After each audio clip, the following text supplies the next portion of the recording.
Okay, welcome back to another Infinitum training presentation for the Boeing 777. Today we're going to have a look at the use of APU to provide bleed air for air conditioning packs on takeoff, typically used to increase your limiting takeoff weight in a performance limited situation. Okay, and as the heading says, we're going to look at the procedures and the system changes that take place when you use APU to pack on takeoff. And just as a quick look, you can see in the image here that the FMC CDU here has got the select APU line with APU, and that's actually a large font, which tells us that it's active and running. And we've got a green A to TO up here, which is our thrust setting. And down here we can see on the air synoptic that the APU is providing bleed air through the manifold to the left pack only. This is our takeoff APU to pack configuration. We're going to look at the FCOM supplementary procedures. We're going to look at pre-flight initialization, performance entry, we're going to look at the after start switching that takes place as APU to pack becomes active. We'll have a look at taxi procedures, which can involve deselecting and then reactivating APU to pack. And finally, the after takeoff procedures once the takeoff is finished and APU to pack is no longer required. Reading list is the FCOM SP and obviously the FCOM Chapter 2 on air systems APU to pack takeoff.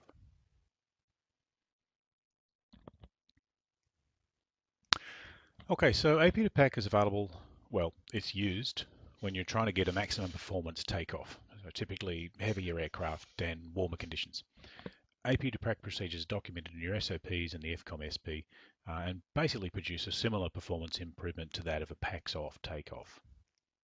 So some of the features, the packs are left in auto. There's no need to turn the packs off and on again like you do with the packs off takeoff. We leave them in auto. However, as you saw before, only the left pack will be running. So if you look at the overhead panel in the middle of all this, you'll notice that the right pack has an off light.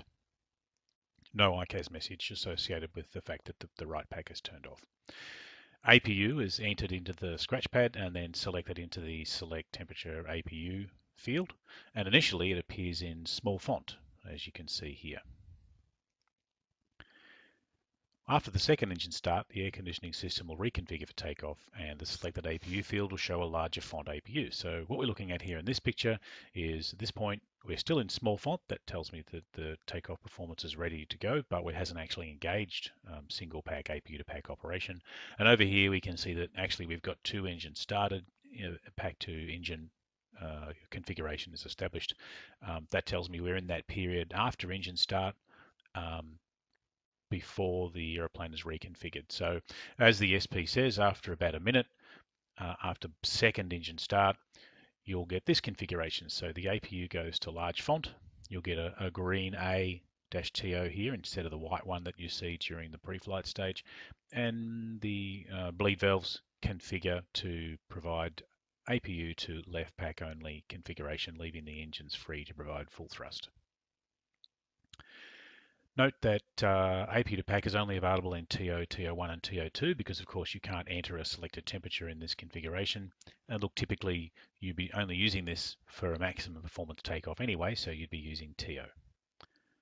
And finally, APU to pack is limited to 6,900 feet elevation.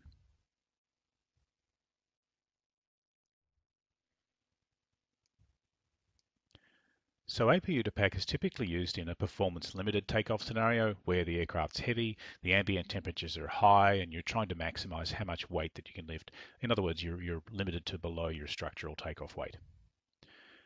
And you're doing all this using APU to pack, which basically means that from shortly after start until just after you get airborne, so all through the taxi, you're running on a single pack, just the left one. The problem is that the combination of single pack operation and extended taxi and high ambient temperatures can lead, typically will lead, to high cabin temperatures on departure. Fortunately, the FCOM supplementary procedure gives us a brief note on deselecting APU to pack to restore two-pack operation for taxi. It's pretty straightforward. You just delete the selection you typed in before, and then when you're ready to go, before takeoff to re-establish single pack, you just type APU back into the select APU field, wait a minute, and then the aeroplane will establish single pack operation. Sounds pretty straightforward. The problem is that when you delete a thrust limit in the FMC, you invalidate your takeoff performance. So it's going to drop your speeds. So what that means is when you want to re-establish takeoff thrust, you're going to have to enter in not just the APU thrust selection, but you're also going to have to re-enter your critical takeoff speeds. Now, depending on how rigid your SOPs are for entering performance speeds. And since you're doing this just before takeoff, I'd kind of hope that your procedures are fairly rigid.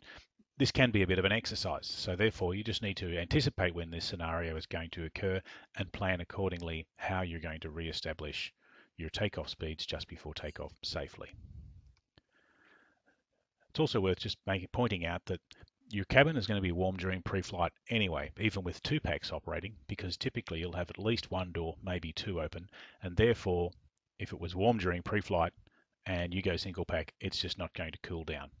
Most airlines have some kind of limiting cabin temperature above which operations should be, quote, avoided, quote. I've seen some airlines have 38 degrees, so you want to try and avoid operating in those really high cabin temperature environments because it's pretty unpleasant for the passengers. What I will say at this point is that I've found in this particular scenario, as lovely as APU to pack is, sometimes it's just not worth it, and it's far easier to plan the whole thing with packs off. So you've got two packs during start, two packs for the whole taxi just before takeoff. Don't forget to turn them off. You get airborne, and then once you're gone, you can restore two-pack operation again. And that gives you probably the best compromise between the takeoff performance you need and the cooler cabins during the taxi before takeoff.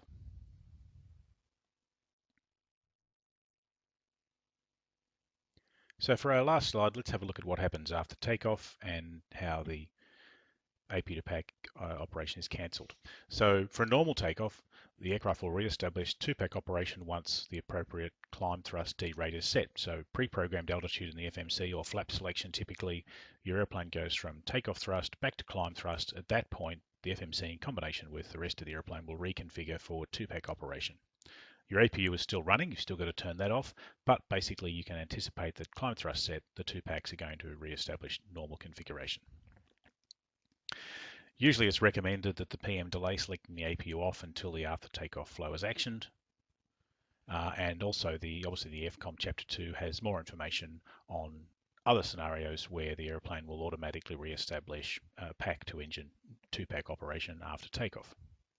So for a normal takeoff though, once you select the flaps up, the flow is typically to come up and consider whether you should be turning the engine anti-ice back to auto and then go down ready to bring up the after takeoff checklist.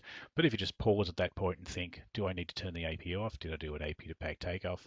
Or alternatively, do I need to turn the packs back on? Did I do a packs off takeoff? So that's not a bad technique of handling the APU to pack or the packs off takeoff in your after takeoff flow.